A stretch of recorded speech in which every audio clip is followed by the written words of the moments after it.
अस्सलाम वालेकुम बच्चे, क्या हाल है? आप खैरियत से हैं? तो आज हम पढ़ने जा रहे हैं chemical reactivity, grade 9th, chapter number 8। और मैं हूं Najam Muntazir, your chemistry teacher. Chemical reactivity chapter number 8 है क्लास 9th का, और ये गालिबन लास्ट चैप्टर है आपका। तो इसमें हम केमिकल रिएक्टिविटी के बारे में पढ़ते हैं कि एलिमेंट्स कैसे रिएक्ट करते हैं, क्यों रिएक्ट करते हैं, और कितनी तेजी से रिएक्ट करते हैं, इलेक्ट्रॉन लॉस करते हैं, गेन करते हैं, वटेवर। ये सारी चीजें हम इस चैप्टर में डिस्कस करेंगे। तो सबसे पहले देखते हैं केमिकल रिएक्टिविटी क्या चीज है। तो according to definition in chemistry, reactivity is a measure of how readily a substance undergoes a chemical reaction. The reaction can involve the substance on its own or with other atoms or compounds, generally accompanied by a release of energy. The most reactive element the most reactive elements and compounds may ignite spontaneously or explosively. यहाँ पर क्या कहता है, देखें chemistry में हम reactivity के बारे में पढ़ते हैं कि वो सब्सटेंस कैसे रिएक्शन करते हैं, वो केमिकल रिएक्शन में कैसे इन्वॉल्व होते हैं। और यहाँ पर देखें, यहाँ पर सेकंड जो यहाँ से लिखा है उसने, the reaction can be involve the substance on its own और अदर एटम्स और कंपाउंड। मतलब वो अपने एटम्स के साथ भी रिएक्शन कर सकता है और दूसरे एटम्स के साथ भी रिएक्शन करता है, या एक कंपाउंड दूसरे कंपाउंड के साथ भी रिएक्शन करता है, या अपने एटम्स के साथ भी रिएक्शन करता है। और यहाँ से आगे लिखा, generally accompanied by a release of energy, क्योंकि ये आपने बेसिक्स में मैंने पढ़ाया भी है पहले कि जब एटम्स एक दूसरे के साथ रिएक्शन करने के लिए करीब आ जाते हैं तो उनके जो ऑर्बिटल्स होते हैं वो ओवरलैप करते हैं। जब ऑर्बिटल्स ओवरलैप करते हैं तो वहां पे क्या होता है, एनर्जी रिलीज होता है। इंटरमिक्सिंग ऑफ एटॉमिक ऑर्बिटल्स कहें या ओवरलैपिंग ऑफ एटॉमिक ऑर्बिटल्स कहें, ये एक एक्सोथर्मिक प्रोसेस है। एक्सोथर्मिक प्रोसेस उसे कहते हैं कि जिसमें हीट रिलीज हो, मतलब सिस्टम से सराउंडिंग की तरफ हीट रिलीज हो, उसे क्या कहते हैं, एक्सोथर्मिक। और उसके मुकाबले में आप ये एक चीज और देखें कि जब आपको आपका एक बॉन्ड है, दो एटम्स के आपस में एक बॉन्ड है, आपने उसको तोड़ना है तो वहां पर एनर्जी रिक्वायर्ड होगी। आप फिर उस बॉन्ड को तोड़ना चाहते हैं तो आपको उतना ही एनर्जी वहां पर यूज करना होगा जितना उसने बॉन्ड बनाते हुए रिलीज किया है। तो यहाँ पर एक्सोथर्मिक और एंडोथर्मिक ये चीजें। The most reactive element and compound में ignite spontaneously और explosive। अगर बहुत ही ज्यादा अगर आपके पास रिएक्टिव एलिमेंट्स हैं, मेटल्स हैं या जो भी हैं, तो वो क्या करते हैं, एक्सप्लोसिव, वो बहुत ही धमाका खेज और बहुत ही डेंजरस बन जाते हैं अगर वो ज्यादा रिएक्टिव होते हैं तो। आगे देखें बच्चे, इसमें chemical reaction are heart and soul of chemistry. अगर आप केमिस्ट्री पढ़ते हैं तो उसमें केमिकल रिएक्शंस क्या होते हैं, उसके दिल और रूह के मानन, मतलब उसकी इतनी इंपॉर्टेंस है। अब केमिस्ट्री पढ़ते हैं तो देखिए ना, हम हर तरह के reactions, intermixing of atomic orbitals कहें, हाइब्रिडाइजेशन कहें, एक्सोथर्मिक रिएक्शंस, एंडोथर्मिक रिएक्शन, और दुनिया की चीजें पढ़ते हैं, उस सब में क्या होता है, केमिकल रिएक्शंस इन्वॉल्व होते हैं। तो केमिकल रिएक्शंस की बहुत ही ज्यादा इंपॉर्टेंस है। उसके बाद देखिए यहाँ पर, when an iron object is placed in moist air it rest. इससे पहले चैप्टर में इलेक्ट्रोकेमिस्ट्री में मैंने ब्रीफली पढ़ाया है कि आयरन के ऑब्जेक्ट्स को आप अगर एटमॉस्फेयर में रखते हैं तो एकदम रस्ट होते हैं, क्योंकि आयरन, आप देखें ना, आयरन इजिली इलेक्ट्रॉन लॉस करता है, तो एटमॉस्फेरिक ऑक्सीजन और जो वाटर है उसके साथ रिएक्शन करके वहां पर क्या होता है, कोरेजन होता है और वो रस्ट हो जाता है, खराब हो जाता है सब्सटेंस। देखें, gold and platinum ornaments are not rust, why, ये क्वेश्चन है। और ये कहता है कि गोल्ड और प्लेटिनम के जो ऑर्नामेंट्स होते हैं वो अगर आप बाहर रखते हैं एटमॉस्फेयर में तो वो रस्ट नहीं करते हैं। इसका मतलब ये है कि इनको, अगर आपने कभी सुना है तो इनको हम क्या कहते हैं, नोबल मेटल्स कहते हैं, ऐसे मेटल्स को जो आसानी से अपना इलेक्ट्रॉन लॉस नहीं करते हैं, जैसे आयरन और इसी तरह दूसरे जो आपके पास मेटल्स है, ट्रांजिशन मेटल्स, जो डी ब्लॉक के एलिमेंट्स है ना, उनको हम ट्रांजिशन एलिमेंट्स कहते हैं, डी और एफ वालों को। तो गोल्ड और प्लेटिनम वो दोनों वहां से ही ताल्लुक रखते हैं और ये ब्रस्ट नहीं होते हैं, because they not loss there electron easily like iron and other transition metals. मतलब आयरन और दूसरे ट्रांजिशन मेटल्स ये अपने इलेक्ट्रॉन इजिली लॉस नहीं करते हैं। जब इजिली लॉस नहीं करते हैं तो ये मतलब उसका जो सतह है, उसका जो सरफेस है वो डिस्टर्ब नहीं होता है, और वहां पर एटॉमिक जो एटमॉस्फेरिक ऑक्सीजन है और वाटर वो रिएक्शन नहीं करता। उसके बाद देखिए copper is one of the important metal use for making electric cables, coins and alloys such as bars and bones. कहते हैं कॉपर आपने सुना है, ये भी एक ट्रांजिशन मेटल है। ये बिजली की तारें जितनी भी हैं वायर्स वगैरह बनाने के लिए हम यूज करते हैं। और पुराने जमाने में आपने सुना होगा ना कॉइनेज, मतलब वो कॉइन्स बनाने के लिए इस्तेमाल। और साथ में एलॉयज भी बनाते हैं जैसे ब्रास है, बोन्स है। एलॉय उसको कहते हैं जब हम एक से ज्यादा, दो से ज्यादा या तीन चार इस तरह के डिफरेंट किस्म के हम मेटल्स को क्या करते हैं, कंबाइन करते हैं। खासकर ये क्वालिटी होता है ट्रांजिशन मेटल के पास। जो डी ब्लॉक के नहीं होते हैं पीरियोडिक टेबल में, पी ब्लॉक और एस ब्लॉक के दरमियान में जो नहीं होते हैं, वो उनके पास ये क्वालिटी होती है कि वो एलॉय ज्यादा बनाते हैं। इसके बाद देखिए बच्चे हमारे पास है मेटल्स। मेटल्स क्या चीज है? Any of a class of substance characterized by high electrical and thermal conductivity as well as malleability, ductile and a high reflectivity of light। देखिए बच्चे, एक ऐसा सब्सटेंस है, बिल्कुल मेटल को बिल्कुल इजी होकर आपने समझना है। ये बहुत ही आसान सा टॉपिक है। मेटल्स हम जनरली कहते हैं ना, मेटल्स के पास क्या होता है, मेटल के पास कंडक्टिविटी होता है। उसके पास चाहे इलेक्ट्रिक कंडक्टिविटी की बात करें या उसके अंदर ट्रांसफर ऑफ हीट की बात करें, तो उसमें क्या होता है, मोबाइल इलेक्ट्रॉन्स होते हैं। लफ्ज मोबाइल का मतलब यहां पर यह होता है कि जो हरकत में रहता है। ठीक है बच्चे, जो हरकत में रहते हैं, मतलब लॉस होते हैं, वहां पर इजिली लॉस होते हैं। खासकर मेटल्स में ना इलेक्ट्रॉन लॉस होते हैं। जब इलेक्ट्रॉन लॉस होते हैं तो तब इलेक्ट्रिक कंडक्टिविटी मुमकिन होती है। और दूसरी चीजें भी यहाँ पर उसने कहा, थर्मल कंडक्टिविटी का, इलेक्ट्रिकल और थर्मल कंडक्टिविटी उसने कहा।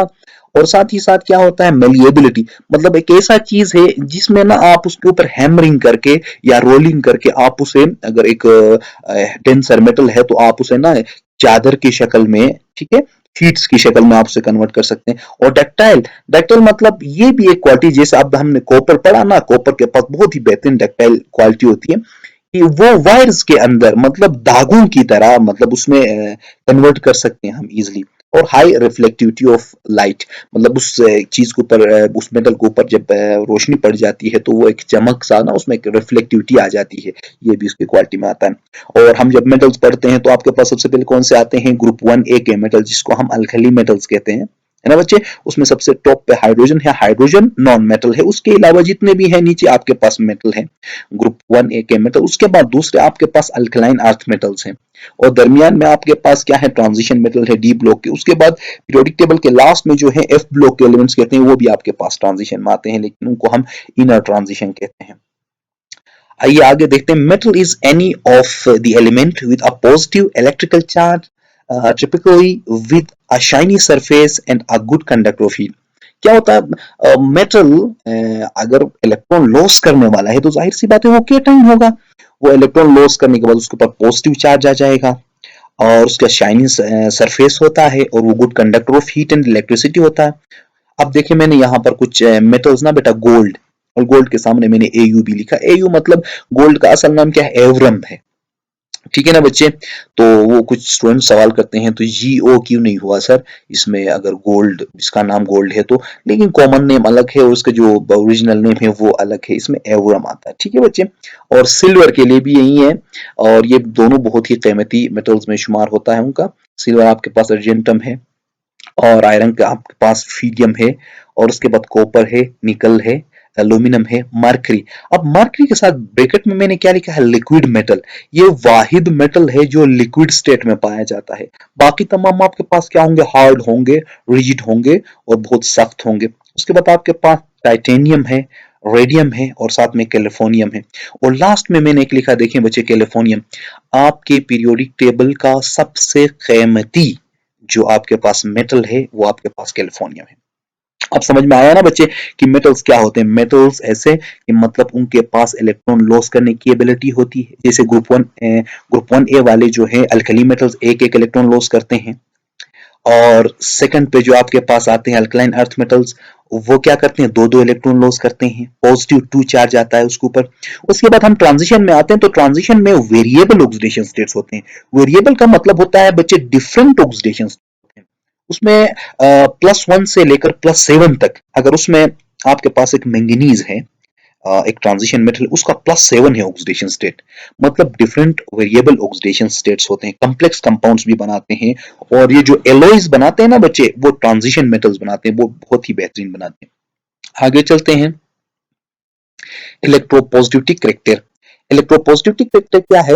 इलेक्ट्रोपॉजिटिविटी कहते हैं इलेक्ट्रॉन देने की जो टेंडेंसी है, और जैसा हमने इलेक्ट्रोनेगेटिविटी पढ़ा है ना बच्चे, इलेक्ट्रोनेगेटिविटी इलेक्ट्रॉन गेन करने की टेंडेंसी थी, जबकि यहां पर इलेक्ट्रोपॉजिटिविटी मेटल्स के लिए हम इलेक्ट्रोनेगेटिविटी नहीं कह सकते, क्योंकि ये क्या करते हैं, इलेक्ट्रॉन लॉस करते हैं, तो इलेक्ट्रॉन लॉस करने वाली टेंडेंसी। देखिए, the tendency of an element to lose electron and form positive ions cations is called electropositivity or metallic character. The elements having lower ionization energy and and higher tendency to lose electron, thus they are electropositive or metallic in their behavior. क्या कहता है इसमें, एक ऐसे मतलब metals की हम जब बात करते हैं तो उनके पास इलेक्ट्रॉन लॉस करने की टेंडेंसी होती है। जब इलेक्ट्रॉन लॉस करते हैं तो कौन से आयंस बनते हैं? केटाइंस बनते हैं, केटाइंस बनते हैं। और इस प्रोसेस को हम क्या कहते हैं? इलेक्ट्रोपॉजिटिविटी कहते हैं, या उसे मेटालिक करेक्टर भी कहते हैं। तो वो ये जो मेटालिक करेक्टर है ना बेटा, आप अगर ग्रुप 1 की बात करें तो ऊपर से नीचे जब आप देखते हैं ना, तो इलेक्ट्रॉन लॉस करने की टेंडेंसी इंक्रीज कर जाती है। जैसे आयनाइजेशन एनर्जी डिक्रीज होती थी ना, मैंने पहले पढ़ा है उसमें, तो एक टॉपिक में, तो यहाँ पर क्या होता है, उसके मेटालिक करेक्टर इंक्रीज कर जाता है, मतलब इलेक्ट्रॉन लॉस होने की जो टेंडेंसी है वो इंक्रीज कर जाती है। तो इससे आगे देखें बच्चे, और the tendency of a metal to lose electron is called electropositivity, ये उसकी डिफिनेशन है। एक मेटल की जो इलेक्ट्रॉन लॉस करने वाली जो टेंडेंसी है उसे हम क्या कहते हैं? इलेक्ट्रोपॉजिटिविटी कहते हैं। और देखिए बच्चे, यहाँ पर मैंने एक जनरली एक M लिया है, M मतलब मेटल, ये M प्लस एन, यहाँ प्लस एन करने का मतलब ये है कि ये एक इलेक्ट्रॉन लॉस कर सकता है, 2 कर सकता है, 3 कर सकता है, 4, 5, 6 जो भी है, इसलिए प्लस एन लिखा। Plus n is equal to n e के ऊपर मैंने, यहाँ पर इलेक्ट्रॉन जो लॉस होंगे, यहाँ पर जो एन लिखा है, अगर यहाँ पर 2 होता तो यहाँ पर भी 2 होता, मतलब एक जनरल मैंने एक रिएक्शन लिखा है। तो जो मेटल्स कैसे अपना इलेक्ट्रॉन लॉस करते हैं, इसके लिए M stands for any metal. Metals have large atomic size and low ionization energy. अब मेटल्स का देखें ना बेटा, ग्रुप 1 में और ग्रुप 2 में देखें तो from top to bottom periodic table में ना मेटालिक करेक्टर इंक्रीज होता है, क्योंकि उनकी एटॉमिक जो साइज है वो इंक्रीज कर जाती है, नंबर ऑफ शेल्स बढ़ जाते हैं टॉप टू बॉटम, और उसके साथ आयनाइजेशन एनर्जी क्या होता है? डिक्रीज होता है। उसके बाद देखें, as ionization energy decrease down the group and electropositivity increases from top to bottom. Electropositivity character जो है वो टॉप टू बॉटम क्या होता है? इंक्रीज होता है, मतलब इलेक्ट्रॉन देने की सलाहियत मतलब बढ़ जाती है। जबकि आयनाइजेशन एनर्जी की आप बात करते हैं तो वो क्या होता है? डिक्रीज होता है टॉप टू बॉटम। इनको ट्रेंड्स कहते हैं बच्चे, ये नोट करें आप। In group 1A sodium is more electropositive than lithium. देखिए बच्चे, सोडियम का एटॉमिक नंबर 11 है, नीचे आता है, जबकि लिथियम का जो एटॉमिक नंबर है वो 3 है, उससे ऊपर आता है। तो इसमें क्या है कि इलेक्ट्रोपॉजिटिविटी कैरेक्टर किसका ज्यादा है? सोडियम क्या ज्यादा है।